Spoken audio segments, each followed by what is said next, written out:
Сәлеметсіздер ме, құрметті көрермендер, каналымызға қош келдіңіздер.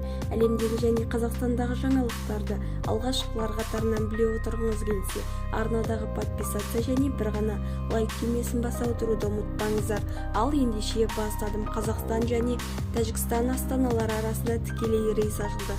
Фото Somon Air әуе компаниясының баспасөз қызметінен алынды.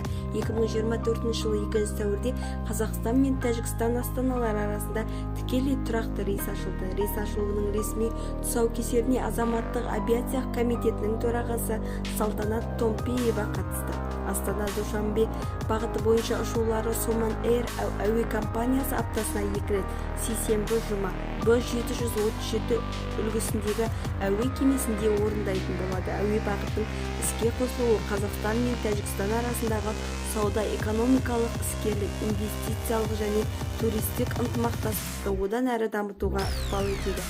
Бізді тамашалауда жалғастырыңыздар. Сау саламатта болыңыздар.